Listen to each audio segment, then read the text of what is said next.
Hi, thanks for coming back to another edition of the Free Exchange of Ideas. Today it's just me, and what I'm going to do is, rather than like some of the stuff that we've normally done, I'm going to tell a story, and I'm going to try to do this once a week, just kind of as an add-on to whatever else it is that we're doing.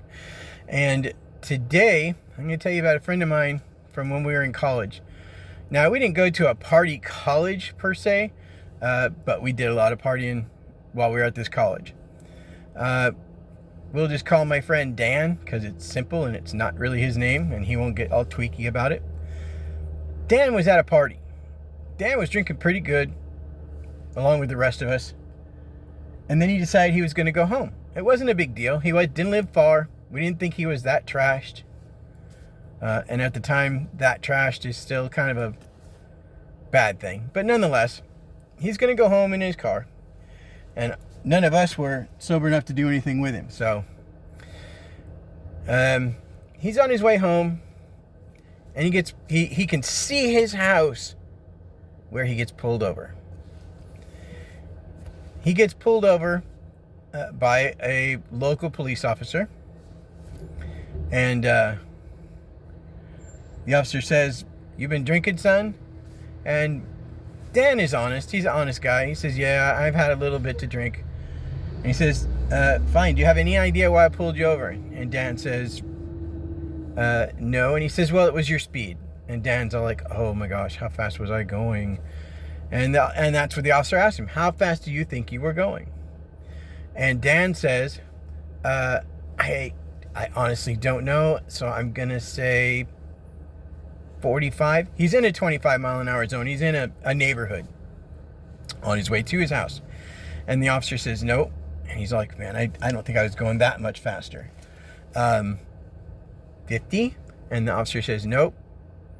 And Dan just looks at him and goes, "You know what? I'll be honest with you. I don't have any idea how fast I was going. I wasn't looking. I didn't, at my speedometer. I wasn't paying attention to what was going on around me. I was just really focused on getting to my house."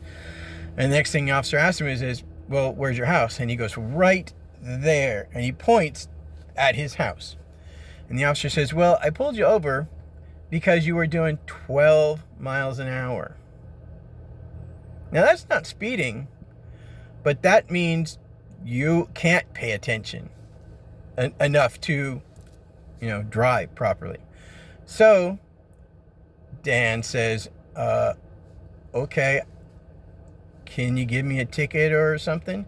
And the officer says, "You know what I would like to do? I'd like to just follow you to your home and watch you go inside.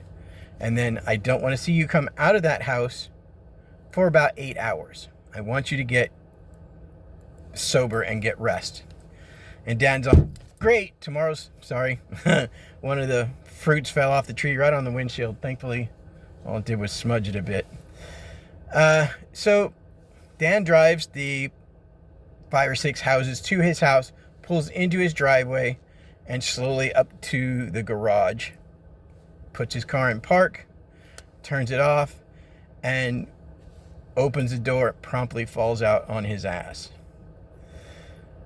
Okay, so Dan obviously isn't sober. However, the officer is being polite because he is home already, and I think he feels sorry for Dan because he's much more shredded than he thought he was. And the officer says, "Okay, can you get into your house?" And he's like, "Yeah." And he sticks the key in the door and opens the door and gets in. And the officer says, "All right, I'm going to be sitting out here for my entire shift, so I don't want to see you again." And Dan's all, "Absolutely," going right to bed. That's pretty much the end of that story. 12 miles an hour. That's pretty damn slow. Thankfully, nobody was injured. Dan was never in an accident. I can look back on that and still laugh at 12 miles an hour and recognize that what we did in conjunction with what he did was absolutely wrong. So, still a funny story. Have a great day, and I will talk to you again tomorrow. I'll just figure out something else to talk about because I've got nothing else better to do. You guys have a great night. See ya!